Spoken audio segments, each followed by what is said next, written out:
It's Easter, and I'm going to read one of the 4 Easter stories. I was tempted to, read something entirely different and ignore the liturgical year, but then I thought, no, that's a bit much for today. So I'd like you to listen to the stories. It comes from the Gospel of Matthew that we've been reading the beginning of over the last few weeks. This is Matthew 28. Easter morning, after the Sabbath, as the first day of the week was dawning, Mary Magdalene and the other Mary, there are lots of Marys in this story, one of them even has a house in Galilee.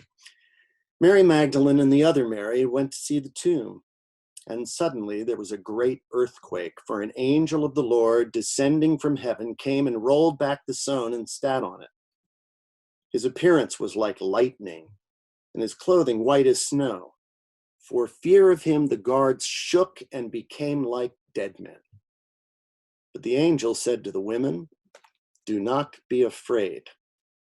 I know that you are looking for Jesus who was crucified. He's not here, for he's been raised, as he said. Come see the place where he lay. Then go quickly and tell his disciples, he has been raised from the dead, and indeed he is going ahead of you to Galilee, and it's there that you'll see him. This is my message for you." So the women left the tomb quickly with fear and great joy and ran to tell his disciples. But suddenly Jesus met them and said, "Greetings." And they came to him, took hold of his feet and worshiped him. Then Jesus said to them, "Do not be afraid. Go and tell my brothers to go to Galilee. There they will see me."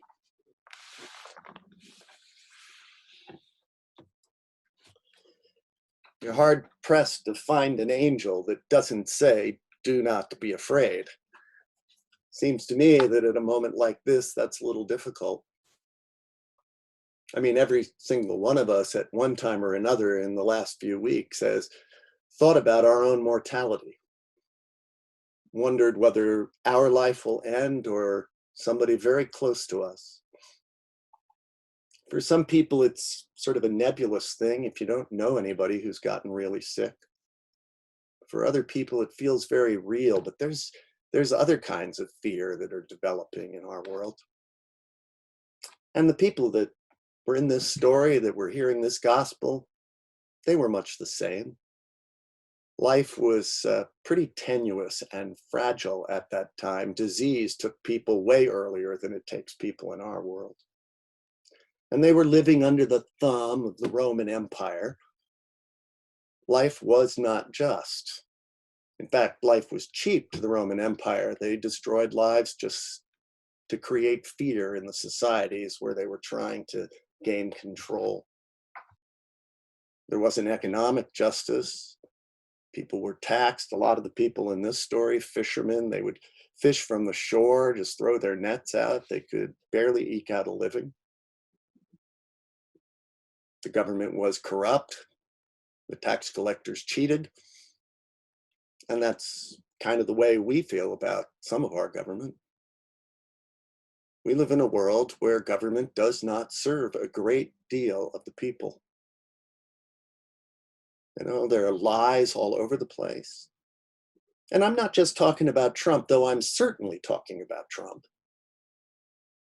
But when you think about it, the Democratic liberal establishment hasn't done that good a job at serving most of the people. I mean, how many people really have the opportunity to flourish in our country? Not as many as should. Reminds me of my friend Eric, who used to say in his most cynical moments that Democrats don't care a great deal about the poor. It's simply the cheapest constituency to buy. Corrupt government, it's discouraging. They lived with fractured community too. The people that read Matthew's gospel the first time, that's many years after Jesus died. I mean, the temple, which was the center of their cultural life, had been destroyed, and they scattered everywhere. The first Jewish diaspora, or maybe not the first one. The diaspora moving their communities away from their center. people disconnected from one another, much the way we feel pretty disconnected right now. But even if we weren't isolated in our homes, there's a lot of loneliness. There's a lot of disconnection in this world.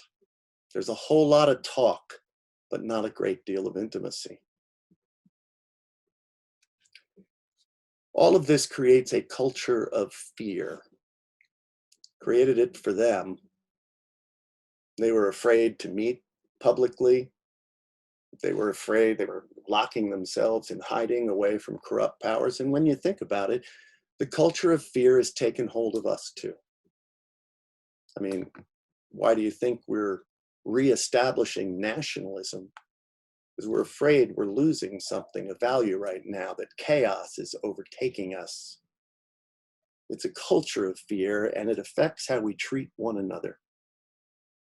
The Pharisees at that time also created a culture of fear, and that's where this whole idea of a religion that follows laws exactly comes in. Got to make ourselves better so that life will then work out. And to this, Jesus says, don't be afraid. Meet me in Galilee. And the idea here is meet me in Galilee.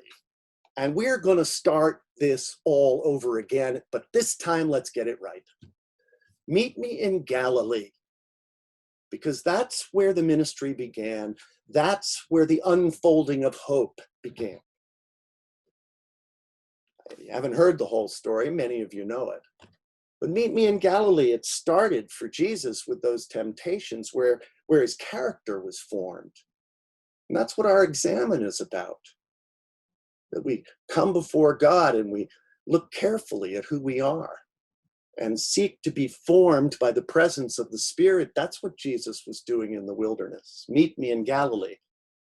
And we'll start there. Meet me in Galilee and let's gather a community. Jesus gathered up the disciples, but you and I can gather as many people as we can who will take seriously the idea that we are an expression of the love of God and can become more perfect and more beautiful each day. Gather the community. I'm hoping that we can do that here. This week, I'm going to film a little piece on what it is we're trying to do here, so that you don't have to do all the talking to friends and neighbors. You can just say, this might be interesting to you.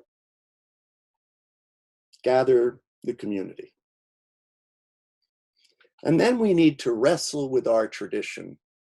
Most of the Gospel of Matthew is about wrestling, shifting, understanding the old Jewish tradition that Jesus was brought up in a new culture with new challenges and new ways that these concepts needed to be understood. We're certainly about that here. The magical ways, the worldview of the past isn't going to operate for us now. But the reason I take these stories so seriously is because within their old worldview, I believe they were pointing towards something true and beautiful. And so we need to do what my father insists on calling transculturate the gospel. Wrestle with the tradition as Jesus did. And then we seek to heal. Everywhere Jesus went, he did everything he could to heal both individuals who were sick and heal a culture that was wrapped up in fear.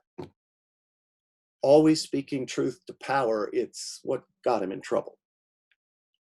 And as we do this, we will begin to experience the presence of the very powerful creative force of God. It's a wonderful story in Matthew where Jesus walked on the water. You don't have to believe he walked on the water. I don't. But the water at that point represented chaos. And it's as though the creative power of God could move over the waters and speak beautiful words of creative love and power. Meet me in Galilee. We'll wrestle with the tradition. We'll heal people. We'll confront power with truth. We'll gather the disciples. We'll understand God's love. And as we do, we will watch this world flourish. We will be able to swing this unwilling world around. For the power of love is expressed through us. It is not our power that will unfold in that way. So our call is clear. Learn the dance of love. Learn to reach out and heal others while you accept the appreciation and the care that comes to you from a God that can only love you. Meet me in Galilee, he says, but beware, because there will be resistance. There is always resistance when creation seeks to unfold. There'll be resistance from the outside, there'll be resistance from the inside. But meet me in Galilee and meet those challenges, because together we will learn to trust the creative power of a God who can only love. Because this is the same creative power and dynamic that has unfolded creation from the very beginning, the same power that operates in microbes and in the galaxies. Meet me in Galilee. Learn to express the creative love of God. Don't be afraid. Just meet me in Galilee.